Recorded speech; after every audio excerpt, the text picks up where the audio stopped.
हाँ जी, नमस्कार प्यारे साथियों, स्वागत और अभिनंदन आप सभी का दिव्य दृष्टि क्लासेज के यूट्यूब चैनल पर। जैसा कि आप सभी को पता है कि लगातार सुबह 7 बजे अपनी ये क्लास होती है।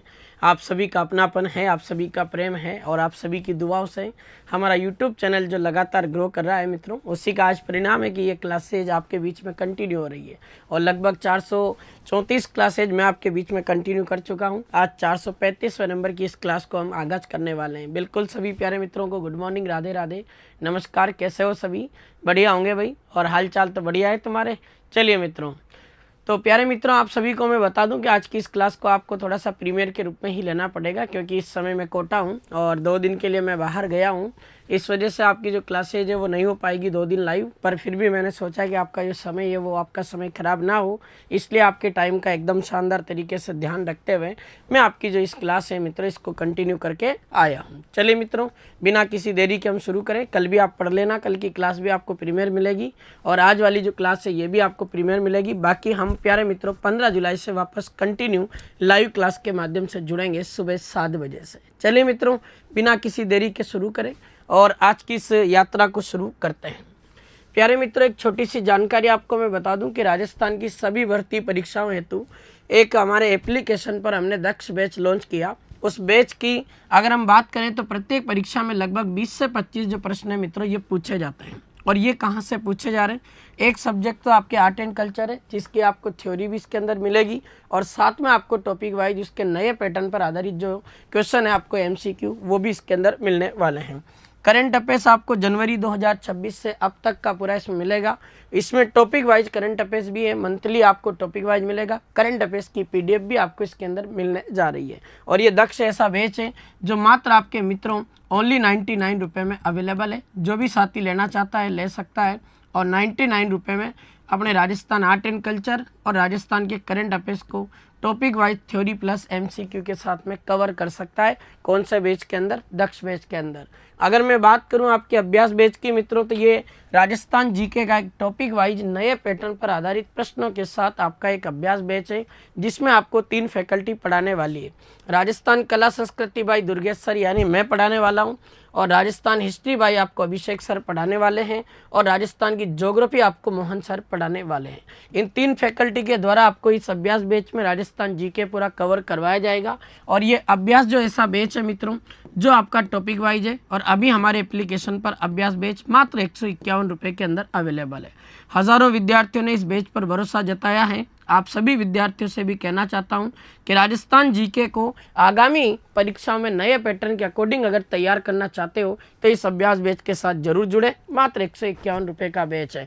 कथन कारण कालक्रम, कूट वाले सवाल, सुमेलित वाले सवाल, हर क्वेश्चन आपको इस बैच के अंदर मिलने जा रहा है। तो ये दक्ष बैच और एक आपका अभ्यास बैच जो आपको मैंने इन्फॉर्मेशन दे दी, ये भी आप तक जानकारी पहुँचानी थी और मैंने आपको इसकी जानकारी भी दे दी है। चलिए मित्रों, अब हम बात करेंगे सबसे पहले रिवीजन की। जो हम लोगों ने अपने 12 तारीख की जो करंट अफेयर्स थी उसके अंदर जो पढ़ा था मित्रों, उसको देख लेते हैं। ठीक है। SDG सस्टेनेबल जो डेवलपमेंट गोल है, सतत विकास जो लक्ष्य इंडेक्स 2025 है, इसके अनुसार अपने राजस्थान में सर्वाधिक SDG स्कोर वाला जिला कौन सा रहा? झुंझुनू रहा। सेकंड नंबर चित्तौड़ रहा और थर्ड नंबर राजसमंद, जबकि न्यूनतम SDG स्कोर आपके जैसलमेर जिले का रहा, फिर प्रतापगढ़ का रहा। फिर बात करें तो हाल ही में नर्मदा विवाद से जुड़े 47 वर्ष पुराने विवाद के समाधान हेतु 4 राज्यों के बीच में समझौता हुआ, और मैंने कल ही आपको पढ़ाया 4 राज्य कौन कौन है। तो मित्रों, एक नाम है आपके राजस्थान का, एक MP है, एक आपके गुजरात है और एक आपके कौन है? महाराष्ट्र। और ये चारों राज्यों के बीच में केंद्रीय गृह मंत्री अमित शाह की अध्यक्षता में एक समझौता हो गया, और 47 वर्ष पुराना जो मां नर्मदा को लेकर, जो नर्मदा नदी को लेकर जो जल विवाद बना था, उसका अब समाधान होने जा रहा है। अब ये समाधान तभी होगा जब राजस्थान अपने गुजरात राज्य को कितनी राशि अपने भेंट करेगा, तो 550 करोड़ रुपए की जो राशि है मित्रों, ये राजस्थान की तरफ से गुजरात जो सरकार है उसको दी जाएगी, ताकि नर्मदा विवाद जो है इसको सुलझाया जा सके। अगला सवाल पढ़ते हैं। राष्ट्रीय जलमार्ग जो 63 है आपके, नेशनल वाटरवे 63, इसके बारे में निम्नलिखित में से कौन सा कथन सही है? तो आपको ध्यान रखना है मित्रों कि आपके जो नेशनल वाटरवे जो नंबर 63 है, इसका निर्माण आपके कौन सी नदी पे किया गया? तो लूनी नदी पर। और इसकी लंबाई अगर आपसे पूछे तो टोटल इसकी लंबाई कितनी है? ये 336 किलोमीटर लंबा है। और मैं आपको बता दूं मित्रों, ये नेशनल वाटरवे जो है मित्रों आपके पश्चिमी राजस्थान का पहला आपके राष्ट्रीय जल मार्ग है जो आपके लूनी नदी पर बनाया गया। ये भी क्वेश्चन आपको याद रखना है, शानदार जबरदस्त क्वेश्चन। 10 जुलाई 2026 को राजस्थान के किस पारंपरिक हस्तशिल्प उत्पाद को जीआई टैग जारी हुआ है? तो आपके जोधपुर की एक हस्तकला है मित्रों जिसका नाम आता है आपके मोजड़ी। इस मोजड़ी की बात करें तो लगभग एक साल में इसका 100 करोड़ टर्न ओवर इन्वेस्ट होता है और लगभग 10 करोड़ से ज़्यादा मोजड़ी का जो अगर देखा जाए तो व्यापार हम एक्सपोर्ट करते हैं, निर्यात करते हैं। इसी को ध्यान में रखते हुए भारत सरकार ने इस पर जीआई टैग जारी कर दिया 10 जुलाई 2026 पर, ध्यान रख लेना। अगला क्वेश्चन है, जून 2026 में तुर्की में आयोजित हुए world ability sport youth para games under 21 में किस खिलाड़ी ने 2 गोल्ड मेडल और 1 रजत मेडल जीता है? तो राजस्थान में उदयपुर के एक प्लेयर का नाम आता है आर्यन शर्मा जिन्होंने झंडे गाड़ दिए। तुर्की में एक प्रतियोगिता होती है जून के अंदर जिसका नाम आता है आपके world ability sport youth para जो आपके गेम है जिसमें अंडर 21 जो कैटेगरी है उसमें राजस्थान का उदयपुर का बंदा आर्यन जो आपके शर्मा है ये 2 गोल्ड मेडल और 1 आपके सिल्वर मेडल जीतता है, ये याद रखना। हाल ही में नीदरलैंड के एम्स्टर्डम में आयोजित डच जूनियर ओपन 2026 स्क्वैश प्रतियोगिता में गर्ल्स अंडर 13 जो वर्ग है मित्रों इसका खिताब बिना कोई गेम गंवाए किस भारतीय खिलाड़ी ने जीता है? तो जयपुर के आपके रहने वाली दिव्यांशी जैन जिसका संबंध स्क्वैश गेम से आता है, जिसने फाइनल में आपको मैंने पढ़ाया था मिस्र की प्लेयर तालिया उनको हराकर अपने क्या जीता है मित्रों, अपने अंडर 13 कैटेगरी का खिताब जीता है।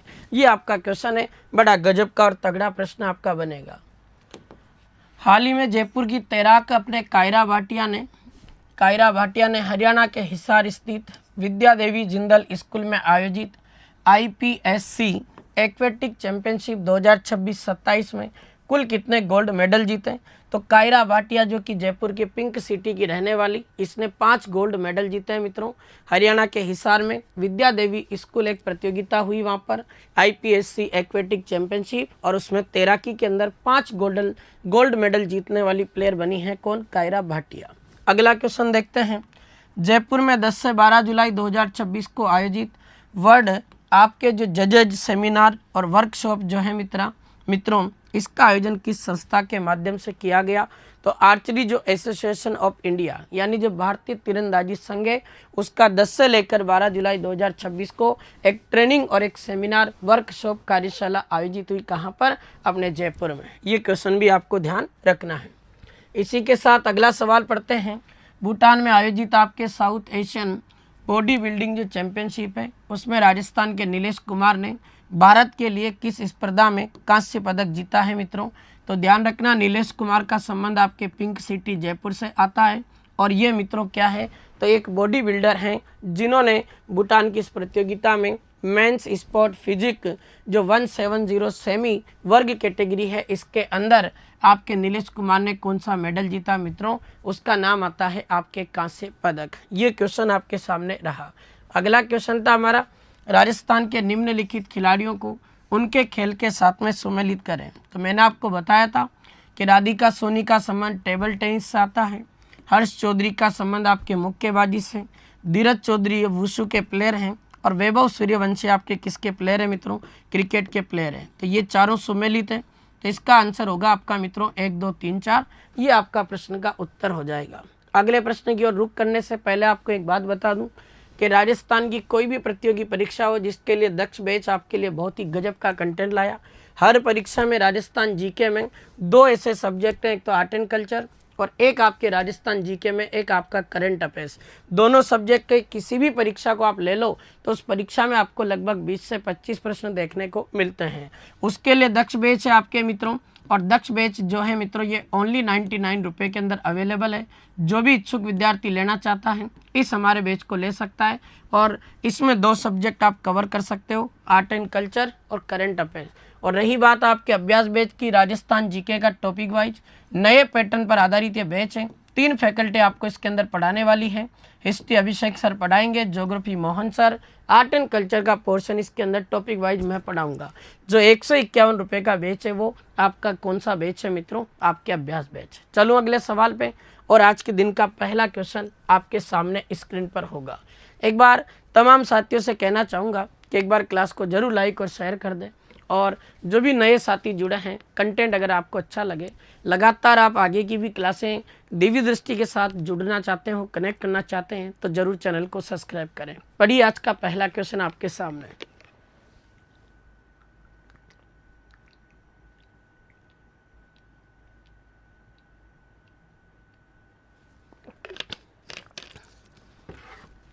चलिए मित्रों, बिना किसी देरी के करते हैं शुरू।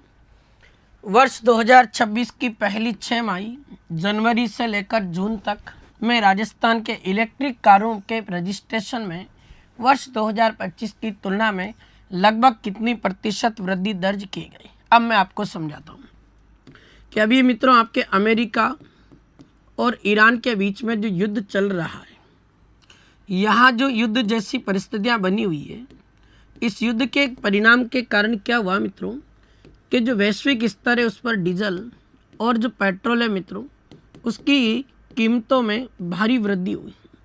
अब डीजल और जो पेट्रोल है मित्रों, इसकी जैसे रेट बढ़ी है, तो रेट बढ़ी तो ऐसी स्थिति में क्या हुआ मित्रों, डीजल पेट्रोल वाले जो साधन थे उनमें थोड़ी खरीदारी में कमी आई। जबकि अगर हम पिछले 6 महीने की बात करें आपके अपने जनवरी 2026 से लेकर 1 जनवरी 2026 से अगर मैं बात करूं आपके 30 जून 2026 तक, तो मित्रों मैं आपको बता दूं कि अपने इस समय में जो 6 महीने का टाइम है, इन 6 माह के बीच में जो इलेक्ट्रिक जो कार है उनमें वृद्धि देखने को मिली।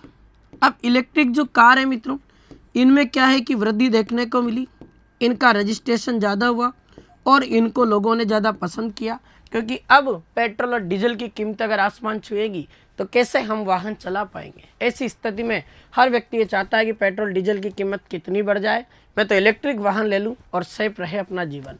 तो याद रखना, 1 जनवरी से लेकर 30 जून 2026 के बीच में इलेक्ट्रिक कारों के रजिस्ट्रेशन में लगभग 114% की ग्रोथ हमें देखने को मिली, जो कि एक बहुत बड़ा उछाल है जो आप देख सकते हो। ये आपके लिए एक शानदार क्वेश्चन बनेगा।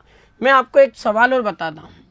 अपने राजस्थान जो गवर्नमेंट है मित्रों, इस राजस्थान गवर्नमेंट के द्वारा इलेक्ट्रिक जो वाहन है मित्रों, इनको प्रमोट करने के लिए अपने राजस्थान सरकार ने एक इलेक्ट्रिक व्हीकल प्रमोशन फंड भी बनाया था, जो कितनी राशि का बनाया है वो भी आपको पता होना चाहिए। इलेक्ट्रिक वाहन प्रोत्साहन राशि,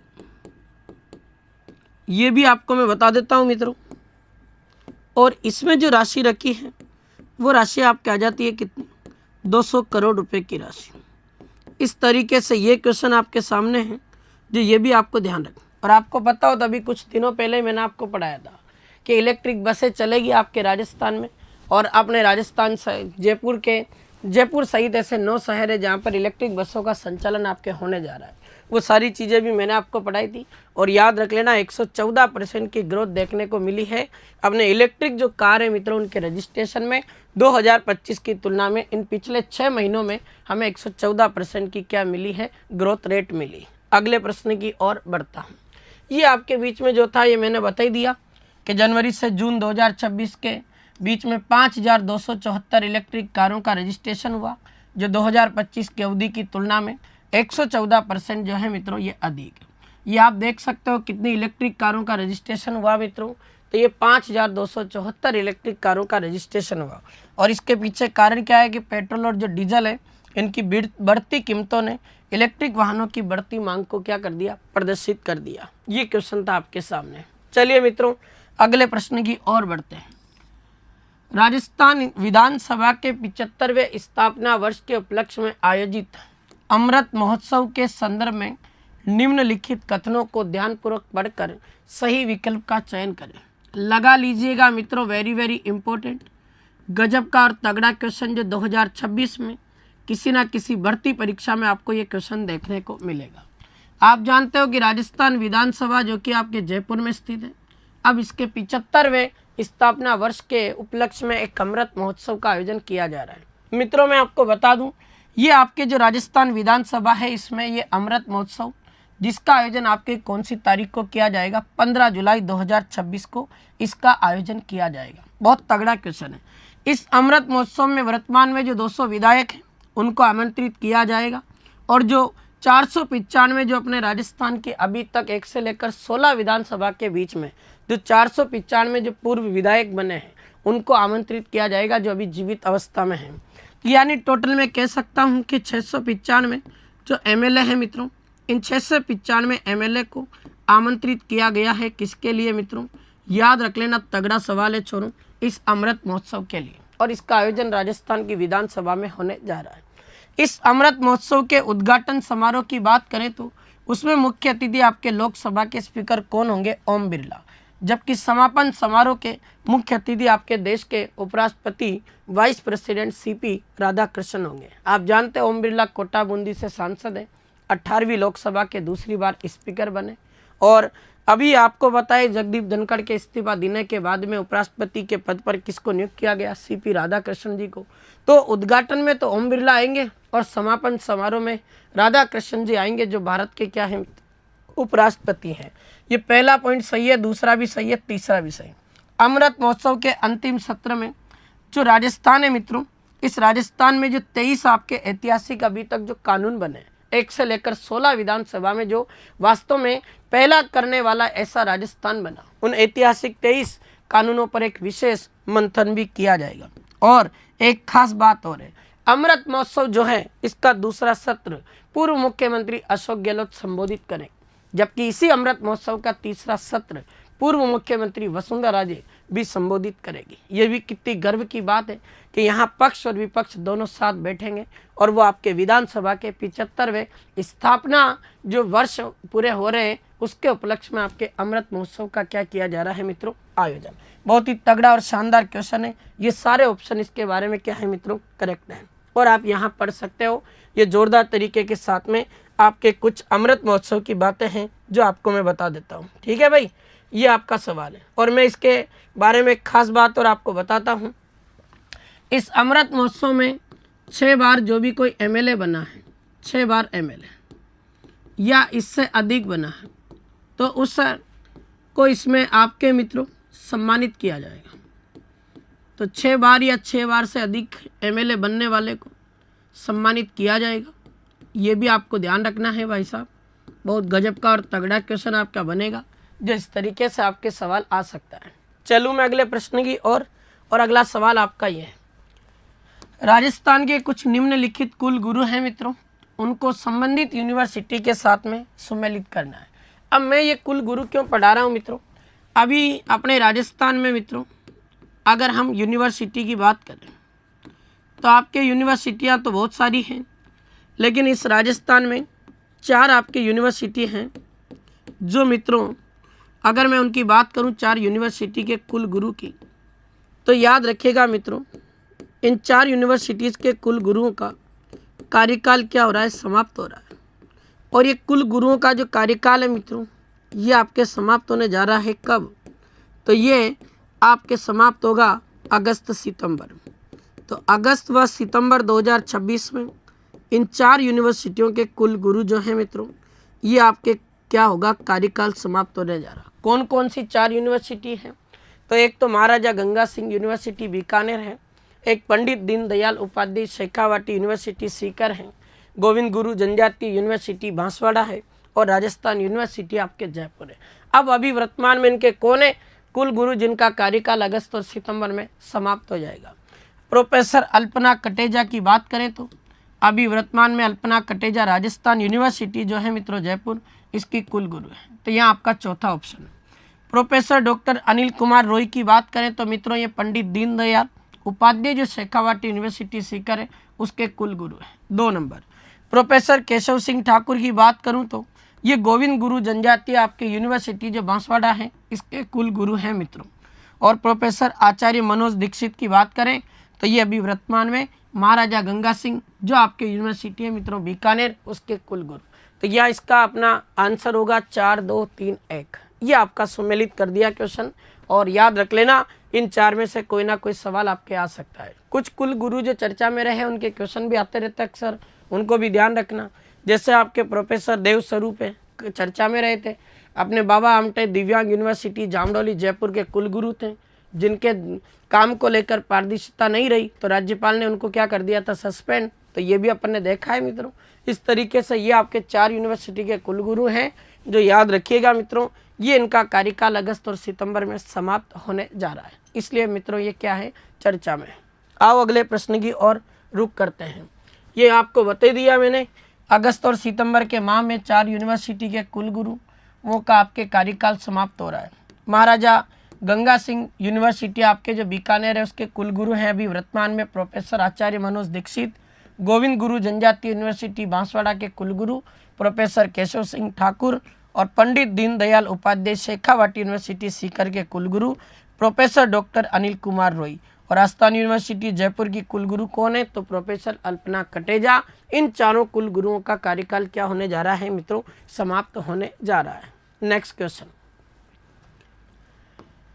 हाल ही में प्रधानमंत्री मोदी जी के द्वारा उड़े देश का आम नागरिक विजन के तहत किस राष्ट्रीय योजना के संशोधित संस्करण का शुभारंभ किया गया। बहुत गजब का सवाल। ये उड़े देश का जो आम नागरिक है मित्रों, इसको शॉर्ट में एक नाम से जाना जाता, इसको कहते हैं मित्रों आपके उड़ान योजना।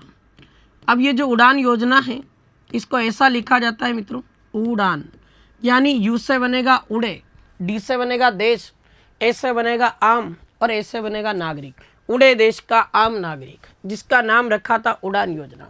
अगर मैं इस उड़ान योजना की बात करूं मित्रों, तो ध्यान रख लेना 2016 में इस उड़ान योजना को शुरू किया था एक डिपार्टमेंट ने, उसका नाम था आपके नागरिक उड्डयन विभाग मंत्री। तो नागरिक जो उड्डयन विभाग है मित्रों, उसके द्वारा इसको शुरू किया गया था। और उसके उस समय मंत्री कौन थे, तो अपने ज्योतिरादित्य सिंधिया थे, ये भी आपको ध्यान रखना है। और ये उड़ान योजना, इसका जो अब मित्रों नाम परिवर्तित किया है, संशोधित संस्करण रखा है, तो अब इसका नाम रख दिया संशोधित उड़ान योजना। थोड़ा सा इसके अंदर संशोधन कर दिया और अब नया नाम दे दिया इसको संशोधित उड़ान योजना। और पीएम मोदी ने संशोधित उड़ान योजना का किया शुभारंभ। ये आप देख सकते हो राजस्थान से ही इसका शुभारंभ हुआ है और ये भी 4 जुलाई को हुआ मित्रों, ये ध्यान रखना। चलिए मित्रों अगले प्रश्न की ओर बढ़ेंगे, उससे पहले आपको बता देता हूँ पूरी उड़ान योजना। उड़े देश का आम नागरिक, यह आप इसको पूरा डिटेल से पढ़ सकते हो। यह एक क्षेत्रीय संपर्क योजना है, 2016 में इसको लॉन्च किया गया। ये योजना 10 वर्ष की अवधि के लिए परिचालित की गई। उड़ान योजना का विस्तृत रूप है उड़े देश का आम नागरिक। इसे राष्ट्रीय नागर विमानन नीति 2016 के अनुसरण में तैयार किया गया और नागरिक उड्डयन मंत्रालय के अंतर्गत इसको क्रियान्वित किया जा रहा है। बहुत ही तगड़ा और शानदार क्वेश्चन आपका बन सकता है, यहाँ से ध्यान रखना। इस उड़ान योजना से क्या क्या लाभ मिलेगा, तो विमानन जो क्षेत्र है उसका लोकतंत्रीकरण किया जाएगा, रोजगार सृजन होगा, पर्यटन के क्षेत्र को क्या मिलेगा, बढ़ावा मिलेगा। इसकी विशेषताएं पढ़ सकते हो। हवाई सेवा के माध्यम से छोटे और मध्यम जो शहर है उनको बड़े क्षेत्र के साथ में कनेक्ट किया जाएगा। सस्ती और इकोनॉमिक रूप से व्यवहार्य और लाभदायक हवाई यात्रा आपको प्रदान की जाएगी। असंगठित और कम सेवा वाले हवाई अड्डों से संचालन को प्रमोट करने के लिए जो आपके चयनित जो एयरलाइन है मित्रों, उनको वित्तीय प्रोत्साहन भी मिलेगा। कुछ उड़ानों पर लेवी के माध्यम के योजना के वित्तीयन के लिए एक क्षेत्रीय कनेक्टिविटी जो फंड है वो भी आसानी से बनाया जा सकता है। और उड़ान योजना के ये विभिन्न चरण है जिसको आप देख सकते हो। उड़ान 1.0 है जिसमें 70 हवाई अड्डों के लिए 128 उड़ान मार्गों को 5 एयरलाइन कंपनियों को प्रदान किया गया। फिर उड़ान योजना का दूसरा चरण है, उसमें आपके मित्रों पहली बार जो आपके हेलीकॉप्टर वगैरह थी उस योजना से जोड़े। फिर 3वें चरण में टूरिस्ट रूट, वाटर एरोड्रम को जोड़ने के लिए सी प्लेन और नॉर्थ ईस्ट कनेक्टिविटी शामिल हुई। 2020 में इसका चौथा चरण चला, उसमें 78 नए रेलवे मार्गों को मंजूरी मिली। और 5वां इसका चरण जिसको नाम दिया 4.1, उसमें आपके सागरमाला जो सी प्लेन परियोजना है उसको प्रस्तावित किया। और फिर लाइफलाइन उड़ान योजना नाम रख दिया। कोविड-19 के समय पूरे भारत में मेडिकल कार्गो, आवश्यक आपूर्ति के जितने भी सामान थे उनको ले जाने में इस उड़ान योजना का बहुत बड़ा हाथ रहा। ये आपकी कौन सी योजना है मित्रों, उड़ान योजना। चलिए लाडलों अगले प्रश्न की तरफ रुख करेंगे, थोड़ा सा इसको और डिटेल से बता देता हूँ। सरकार ने उड़े देश का आम नागरिक उड़ान योजना का नया और संशोधित संस्करण विकसित उड़ान शुरू किया। इसके तहत अगले 10 वर्ष में लगभग 29,000 करोड़ रुपए खर्च किए जाएंगे। योजना का मेन उद्देश्य है कि टीयर 2 और टीयर जो 3 शहर है उनके बीच में हवाई यात्रा को अधिक किफ़ायती बनाया जा सके और उसको सुलभ बनाया जा सके। फिर इसके बाद में संशोधित उड़ान योजना जो शुरू हुई है नया, इसका देख लेते हैं। अगले 10 वर्ष के लिए 28,840 करोड़ रुपए का बजट, जो लगभग 29,000 करोड़ अपन कह सकते हैं, इस पर खर्च होगा। नए हवाई अड्डे बनेंगे, नए हेलीपैड बनेंगे, 100 नए हवाई अड्डों का डेवलपमेंट होगा और 200 आधुनिक आपके हेलीपैड जो है मित्रों, उनका निर्माण किया जाना है। संचालन और रख रखाव कौन करेगा? तो क्षेत्रीय जो हवाई अड्डे हैं उनके संचालन में क्षेत्रीय जो एयरलाइन है उनको बनाए रखने के लिए भारी वित्तीय सहायता जो है मित्रों, इस उड़ान योजना के माध्यम से प्रदान की जाएगी। संशोधित उड़ान योजना की कुछ मुख्य बातें और देख लेते हैं। स्वदेशी विमानों को बढ़ावा मिलेगा। इससे दूर दराज के इलाकों में उड़ान भरने के लिए स्वदेशी विमान जैसे HAL, ध्रुव और ड्रोनियर जैसे हैं, उन हवाई उड़ानों का प्रयोग किया जाएगा। मूल उड़ान योजना अगर देखें मित्रों, तो अक्टूबर 2016 में नागरिक उड्डयन मंत्रालय ने शुरू की थी। छोटे शहरों में एयरलाइंस की आर्थिक स्थिरता और बुनियादी ढांचे से जुड़ी चुनौतियों के देखते हुए केंद्रीय मंत्रिमंडल ने 25 मार्च 2026 को इसके संशोधित और अधिक विस्तृत संस्करण को क्या दी है? मंजूरी। तो 25 मार्च 2026 को इसका जो संशोधित अगला जो चरण था, इसको संस्करण को क्या दी है मित्रों? मंजूरी दी है। ये आपकी उड़ान योजना से रिलेटेड बातें थी जो आपको मैंने समझा दी। आओ मित्रों अगले सवाल पे चले। विकसित भारत रोजगार गारंटी आजीविका मिशन ग्रामीण, जिसको मित्रों पहले किसी जमाने में हम महात्मा गांधी जो है मित्रों राष्ट्रीय ग्रामीण रोजगार गारंटी योजना के नाम से जानते थे, जिसको हम शॉर्ट में कहते थे मनरेगा योजना। अब मैं आपको बता दूं मित्रों, ये मनरेगा जो योजना है 1 जुलाई 2026 से अब इसको लागू कर दिया गया। इसका नाम बदलकर VVG रामजी। ये VVG रामजी जो है मित्रों, अगर इसकी फुल फॉर्म आप देखेंगे तो इसका अर्थ क्या बनेगा? V का मतलब होता है विकसित, B का मतलब होता है भारत, फिर G का मतलब होता है आपका मित्रों गारंटी, और R का मतलब होता है रोजगार, A का मतलब आजीविका, और M का मतलब मिशन, और G का मतलब होता है ग्रामीण। यानी मित्रों जो ग्रामीण क्षेत्र के लोग थे उनको मनरेगा योजना के तहत एक साल में 100 दिन का क्या मिलता था? रोजगार। अब 100 दिन का रोजगार मिलता था उसमें पहले। अब ये VVG रामजी जो शुरू किया है, इसके अंदर अब आपके 125 दिनों का जो है मित्रों ये रोजगार कर दिया गया कि न्यूनतम कम से कम एक साल में सरकार की तरफ से ये 125 दिन का जो रोजगार है वो तो आपको मिलेगा ही मिलेगा ग्रामीण क्षेत्र में। और मैं आपको बता रहा हूँ मित्रों इसका सवाल क्या है।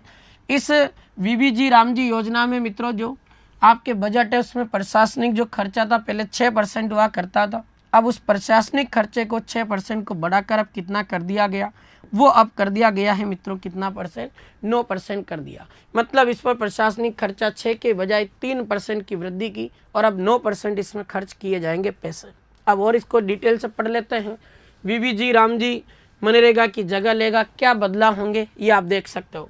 मनरेगा के तहत मैंने आपको बताया 100 दिन का रोजगार था, अब 125 दिन का रोजगार आपको प्रदान किया जाएगा। कार्य कई कैटेगरियों में फैला हुआ था, कोई मजबूत राष्ट्रीय रणनीति नहीं थी। अब स्थानीयकृत योजना बनेगी। विकास ग्राम पंचायत योजनाओं को क्या बनाता है? अनिवार्य। केंद्र सरकार अकुशल मजदूरी की लागत वहन करती थी। बेरोजगारी भत्ते का भी पहले प्रावधान था, अब क्या किया? मजदूरी के लिए राज्य का लागत साझाकरण कर दिया। अधिकांश राज्यों में 60-40 और कुछ विशेष कैटेगरी है जहाँ पर ये 90-10 का रेशो रहने वाला है। कानून पर कोई स्पष्ट पोज विंडो का प्रावधान नहीं था। अब राज्य अगर काम नहीं देगा तो उस पर वित्तीय वर्ष में 60 दिन की सूचना दे सकता है कि 60 दिन में तुम सूचना दे सकते हो कि राजस्थान सरकार या कोई भी सरकार हमें कोई भी रोजगार नहीं दे रही है। 60 दिन में तुम्हें तुम्हारा सूचना देने पर तुम्हें तुम्हारा रोजगार प्राप्त होगा। मजदूरी भुगतान के लिए निश्चित सीमा का प्रावधान था, अब साप्ताहिक मजदूरी भुगतान अनिवार्य कर दिया। अधिकतम 7 दिन आप काम करो, उसके भीतर ही आपको पैसा मिलेगा। ऐसा नहीं है कि 2 महीने तक आपने काम किया और पैसा नहीं मिल रहा, 7 दिन के अंदर आपको पैसा मिलेगा। ग्राम पंचायत योजना निर्माण केंद्रीय स्तर पर थी, अब संस्थागत समन्वय होगा। बुनियादी ढांचा योजना को एकीकृत और संस्थागत बनाता है। ये पूरी चीज़ें आप देख सकते हो। और ये जो VVG रामजी बना इसके कुछ फैक्ट है। 2051 तक 5 करोड़ प्लस लोगों को पेयजल इसके अंदर दिया जाएगा। 4.3 लाख से ज़्यादा हेक्टेयर भूमि को सिंचाई लाभ मिलेगा। 12 जिलों को प्रत्यक्ष लाभ। चंबल बेसिन और बनास बेसिन में जल अंतरण होगा। केंद्र और राजस्थान मध्य प्रदेश की संयुक्त परियोजना लागू होगी इस पर, ये भी आपके बीच में है।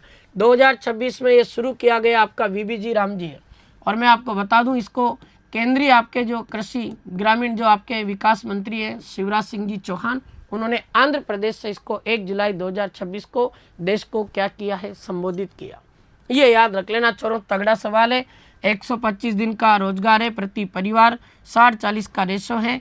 केंद्र और राज्य में 300 रुपये प्रतिदिन आपको इसमें न्यूनतम वेतन है, और राष्ट्रीय औसत जो आपकी वेतन है वो 327 रुपये प्रतिदिन आपको मिलने वाले हैं। ये आपका VVG राम जी है छोरों, तगड़ा सवाल और गजब का प्रश्न आपका बनेगा, जो यहाँ से क्वेश्चन आपके छपेगा आने वाले दिनों में। अगला प्रश्न आप देखते हैं क्या होगा। हाल ही में राजस्थान सरकार ने मित्रों इंटरनेशनल जो सोलर अलायंस है, जिसको हम ISA कहते हैं, और आपको पता है मित्रों इस इंटरनेशनल सोलर अलायंस की स्थापना आपके 2015 में हुई थी। और अगर मैं बात करूं इस इंटरनेशनल सोलर अलायंस की स्थापना 2015 में, और इसका हेडक्वार्टर, इसका मुख्यालय आपके कहाँ पर है, ये आपके गुरुग्राम हरियाणा में है। तो गुरुग्राम हरियाणा में आपके इंटरनेशनल सोलर जो अलायंस है मित्रों, उसका मुख्यालय है। 2015 में इसकी स्थापना हुई थी। इसके अंदर कई देश जुड़े हुए हैं। इन्होंने मित्रों राजस्थान सरकार के साथ में किस उद्देश्य से फ्रेमवर्क फॉर एक्शन पर हस्ताक्षर कर दिए? क्या परमाणु ऊर्जा उत्पादन को बढ़ावा देने के लिए? तो सोलर की बात कर रहा तो सौर ऊर्जा का बात करेगा। स्वच्छ ऊर्जा और सौर ऊर्जा विस्तार और सतत जो विकास है मित्रों, उसको बढ़ावा देने के लिए राजस्थान सरकार और आपके इंटरनेशनल जो सोलर अलायंस है मित्रों, इन दोनों के बीच में फ्रेमवर्क फॉर एक्शन पर आपके क्या हुए हैं, हस्ताक्षर हो गए। ये रहा आपका ये तगड़ा क्वेश्चन, आएगा आने वाले दिनों में, पढ़ सकते हो। इंटरनेशनल सोलर अलायंस ने राज्य सरकार के साथ फ्रेमवर्क फॉर एक्शन पर किए हस्ताक्षर।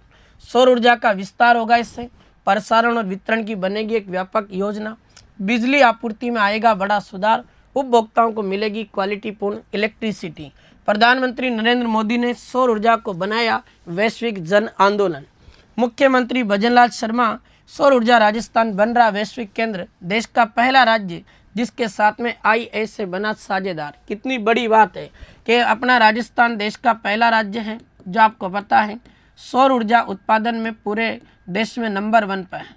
तो राजस्थान सन एनर्जी प्रोडक्शन में अगर देखा जाए छोरों, तो याद रख लेना इसमें आपके देश में पहली रैंक के आपके मित्रों, ये भी अपने राजस्थान के लिए बहुत बड़ी बात है।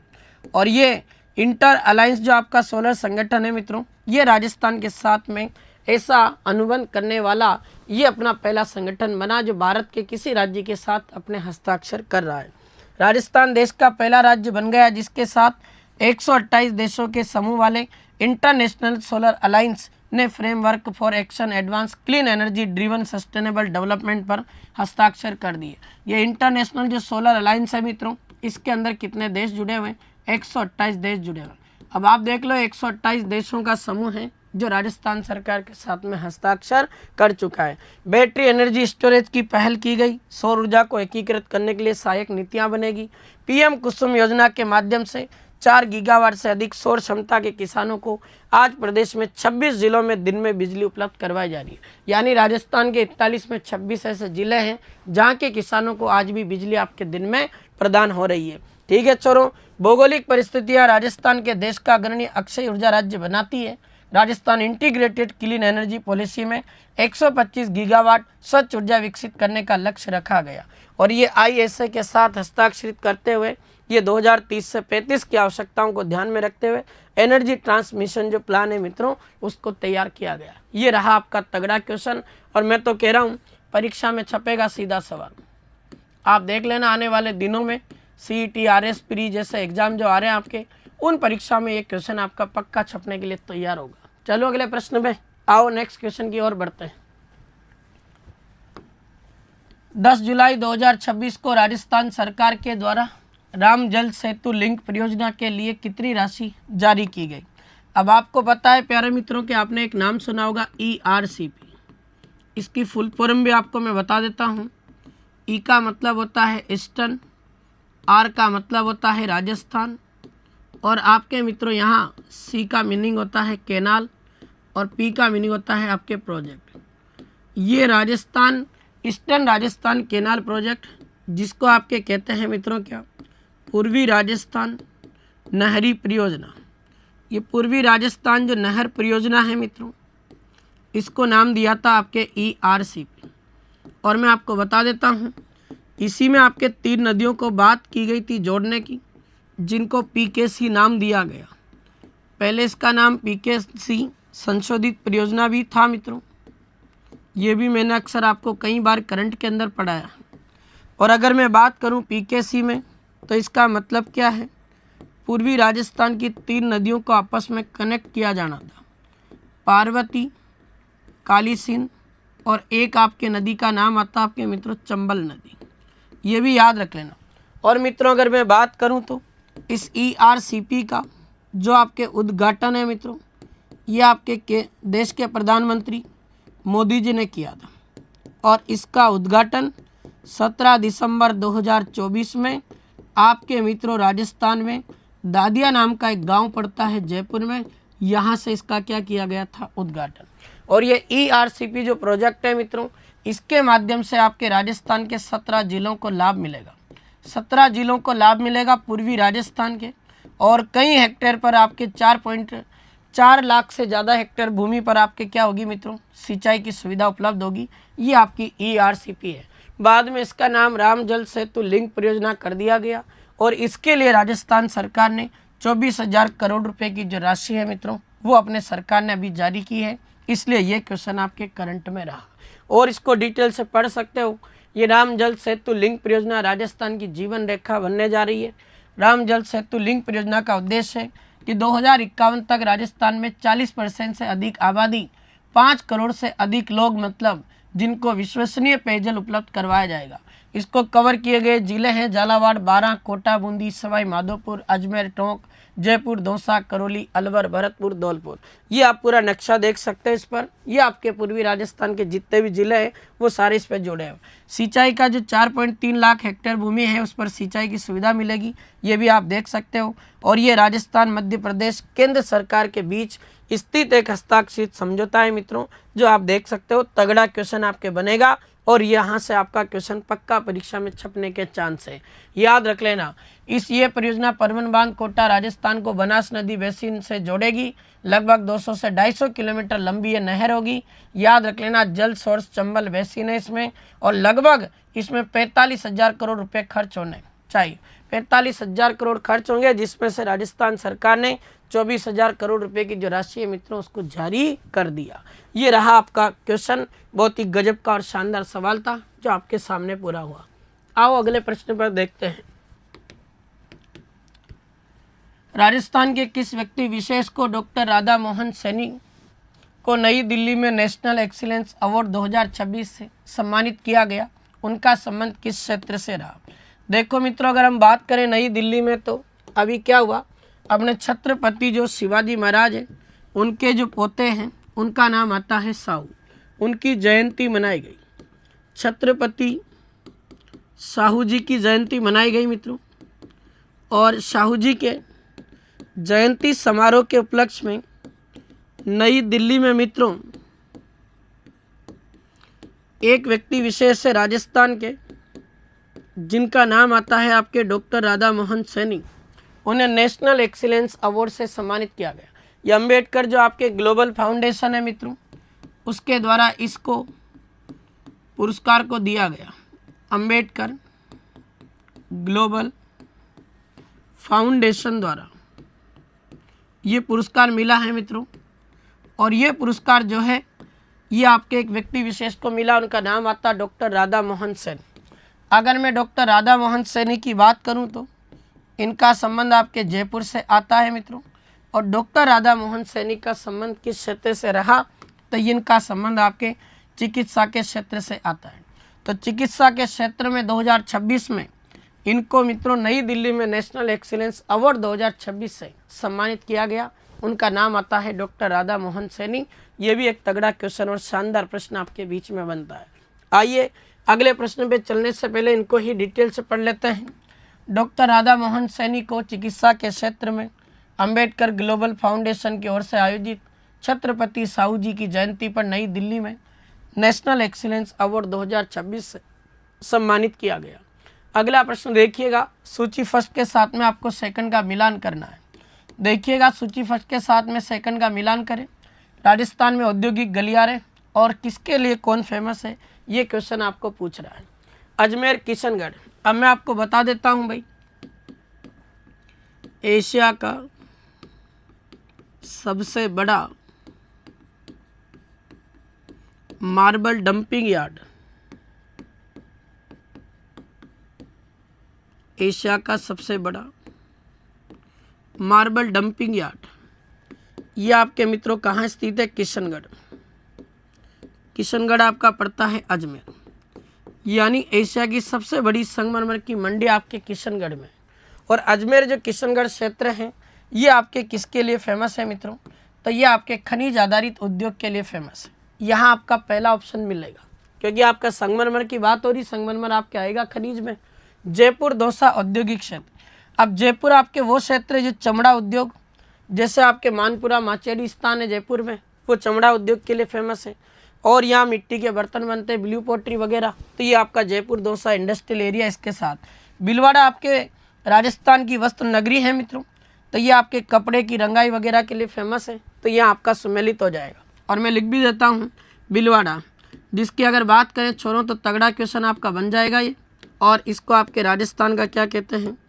मैनचेस्टर। जबकि राजस्थान का आधुनिक मैनचेस्टर भिवाड़ी अलवर को कहते हैं। राजस्थान का मैनचेस्टर, राजस्थान की टेक्सटाइल सिटी,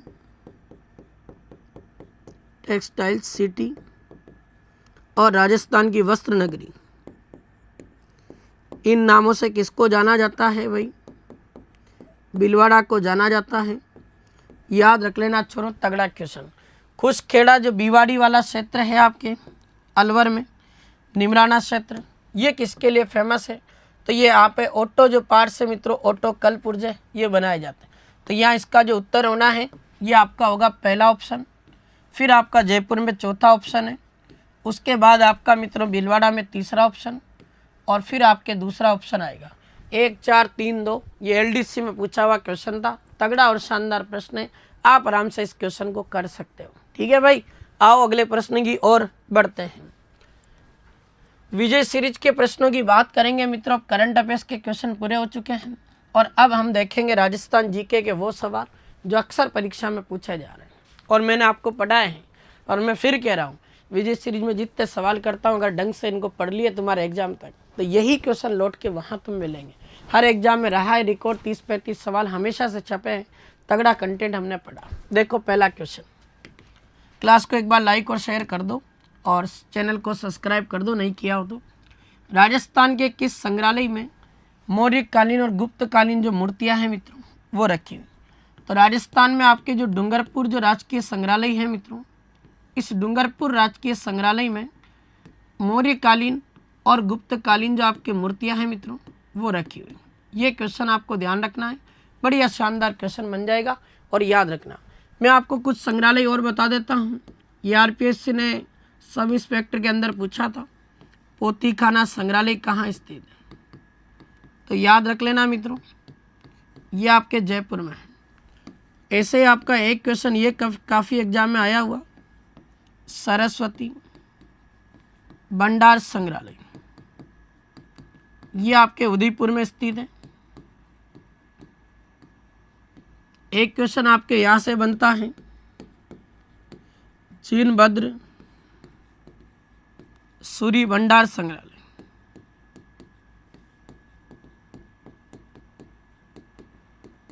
ये आपका जैसलमेर में स्थित है। ये 3 संग्रहालय तो और याद रखना भाई, जिनके क्वेश्चन अक्सर परीक्षा में आते रहते हैं और याद भी होना चाहिए। टोपी के प्रकार कौन कौन से हैं? टोपी जानते हो, पुरुषों की वेशभूषा है, शहरी क्षेत्र के पुरुषों की प्रतिष्ठा का सूचक, ग्रामीण क्षेत्र में तो अपने पगड़ी बांधते हैं लोग, और शहरी क्षेत्र वाले पगड़ी के स्थान पर टोपी का यूज करते हैं। इसके प्रकार पूछ रहा है, कोकस नुमा, चौकुलिया, एक नाम है दुपलिया, और एक नाम हो जाएगा खाकसा नुमा। ये सारे आपके किसके प्रकार हैं मित्रों? तो याद रख लेना छोरों, ये टोपी के प्रकार। ऐसे ही एक क्वेश्चन आपका यहाँ से बनता है, इसको भी ध्यान रख लेना। एक आपके आता है मित्रों गोटे के प्रकार। गोटा आपके खंडेला सीकर का फेमस है, क्वेश्चन आया इसका भी कई बार। लप्पा, लप्पी, किरण, गोखरू, बांकड़ी, चंपाकली, मुकेश आदि, ये सब आपके गोटे के प्रकार। जबकि देखा जाए तो चंपाकली गले का आभूषण भी होता है, गोखरू एक हाथ का आभूषण होता है, ये भी आपको पता है। नेक्स्ट क्वेश्चन, राजस्थानी परिधान ब्रीचेस क्या है? ब्रीचेस जानते हो? पुरुषों का चूड़ीदार पजामा होता है, पुरुषों का चूड़ीदार पायजामा, इसको क्या कहते हैं मित्रों? ब्रीचेस कहते हैं। ब्रीचेस वो वस्त्र है मित्रों जिसका प्रयोग रियासती काल में घुड़सवारी के दौरान करते थे। तो घुड़सवारी के दौरान ब्रीचेस का प्रयोग किया जाता था। एक पुरुषों का चूड़ीदार पजामा होता है, उसको कहते हैं ब्रीचेस। राजस्थान में सर्वाधिक क्षेत्रफल पर बोली जाने वाली बोली कौन सी? तो उसका नाम है मित्रों आपके मारवाड़ी। मारवाड़ी वो बोली है जो अभी एलडीसी में क्वेश्चन आया था, इसको आपके राजस्थानी भाषा का पर्याय माना जाता है। राजस्थानी भाषा का पर्याय है मारवाड़ी। और अगर बात करें तो राजस्थान की सबसे मानक बोली मानी जाती है, सबसे मानक भी है, स्टैंडर्ड बोली, और सबसे प्राचीनतम बोली भी है। सबसे मानक, प्राचीनतम बोली। इसी मारवाड़ी की बात करें तो इसको अगर साहित्य के रूप में लिखा जाता है तो इसका साहित्यिक रूप क्या कहलाता है? वो डिंगल कहलाता है। ये भी क्वेश्चन अक्सर परीक्षा में आया हुआ है, इसको भी ध्यान रख लेना, बड़ा गजब का क्वेश्चन है। नेक्स्ट, राजस्थान के निम्नलिखित दुर्गों को उनके जिले के साथ में सही सम्मिलित करें। 4 दुर्ग दे रखे हैं, मचान दुर्ग, केसरोली दुर्ग, बोमटका दुर्ग और भानगढ़ का दुर्ग। पढ़ लेते हैं एक बार। मचान जो दुर्ग है ये आपके मित्रों कुंभा ने बनाया, कुंभा द्वारा निर्मित। और मचान दुर्ग कहाँ स्थित है भाई? सिरोही में स्थित। इसी सिरोही में एक और बताना चाहूँगा, बसंती दुर्ग भी है, ये भी कुंभा ने बनाया। इसी सिरोही में अचलगढ़ दुर्ग है, ये भी कुंभा ने बनवाया, ये भी याद रखियो। फिर पूछ रहा केसरोली दुर्ग कहाँ स्थित है? तो केसरोली नाम का दुर्ग आपके मित्रों करौली में स्थित है। हालांकि करौली की बात करें तो करौली में एक ये हो जाएगा रामठरा दुर्ग, मंडरायल दुर्ग, एक हो जाएगा करौली में तिमनगढ़ दुर्ग। ये सारा आपके कहाँ स्थित है मित्रों? करौली में। फिर कह रहा है भोमटका दुर्ग, ये मेवाड़ के महाराणा कुंभा ने बनवाया था बिलों को कंट्रोल करने के लिए, राणा कुंभा द्वारा निर्मित। और भोमटका दुर्ग आपके कहाँ स्थित है? उदयपुर। बात करें भानगढ़ के किले की तो इसको मित्रों भूतों का किला कहते हैं। राजकुमारी रत्नावली का संबंध इसी किले से आता है। और ये भानगढ़ का किला कहाँ स्थित है मित्रों? अलवर में स्थित। ठीक है, क्लियर है। राजपूताना संग्रहालय की स्थापना कब हुई? 1908 में हुई। और कहाँ ये राजपूताना संग्रहालय? अजमेर में। उस समय भारत के तत्कालीन गवर्नर जनरल थे कौन? Lord William Bentinck. कहते हैं कि लॉर्ड विलियम बेंटिक ने एक आदेश दिया कि जो अजमेर का जो अकबर का किला है जिसको मैगजीन दुर्ग कहते हैं, उस अकबर का किला मैगजीन दुर्ग को राजपूताना म्यूजियम में कन्वर्ट किया जाए और इसी को परिवर्तित कर दिया गया। इस राजपूताना संग्रहालय में प्रथम क्यूरेटर कौन बने थे? इस संग्रहालय के पहले अध्यक्ष वो आपके GH ओझा बने, जिनको हम कहते हैं गौरी शंकर हीराचंद ओझा। ये क्वेश्चन भी आया हुआ छोड़ो, तगड़ा क्वेश्चन है, याद रखना। अकबर का किला मैगजीन दुर्ग 10 जनवरी 1616 में इस अकबर के किले में जहांगीर से सर टॉमस रो की मुलाकात हुई। तो सर टॉमस रो की मुलाकात जहांगीर से आपके राजस्थान के किले में होती है, उसका नाम आता है अकबर का किला मैगजीन दुर्ग। ये भी तगड़ा क्वेश्चन, और मैं फिर कह रहा हूँ इससे रिलेटेड कोई ना कोई एक सवाल आपके परीक्षा में आपको देखने को मिल सकता है। ये तगड़ा क्वेश्चन है। आओ अगले प्रश्न पे रुक करते हैं। बांगड़ संग्रहालय, आम्रपाली संग्रहालय और डोल म्यूजियम आदि को उनकी स्थिति के साथ में सम्मिलित करें। कहाँ कहाँ ये संग्रहालय है? देखो, बांगड़ नाम का संग्रहालय आपके पाली में स्थित है मित्रों, जहाँ सुगाली माता की मूर्ति रखी हुई। आम्रपाली संग्रहालय आपके मित्रों अभी PSTC में आया था, ये जयपुर में है। डोल म्यूजियम आपके डोल संग्रहालय, गुड़िया संग्रहालय, ये भी आपके कहाँ स्थित है मित्रों? जयपुर में। तो 3 क्वेश्चन ये हो गए तगड़े वाले जो अक्सर परीक्षा में आते हैं। राजस्थान के लोक देवता तेजाजी महाराज, पाबूजी राठौड़, गोगाजी चौहान, रामदेव जी तंवर, इनको उपनाम के साथ सम्मिलित करें। एक क्वेश्चन मैं आपके लिए होमवर्क के लिए दे रहा हूँ, ये आप खुद करके बताना मुझे, और इन देवताओं के उपनाम बताना। नहीं आएगा तो अगली क्लास में मैं आपको करवा दूंगा। नेक्स्ट क्वेश्चन है, राजस्थान के किस दुर्ग के संरक्षण के लिए सामाजिक कार्यकर्ता श्वेता शर्मा के नेतृत्व में जन आंदोलन हुआ? तो श्वेता शर्मा ने जन आंदोलन किया था कौन से किले के संरक्षण के लिए? उसका नाम है छोरो तिमनगढ़ का किला, जो करौली में है।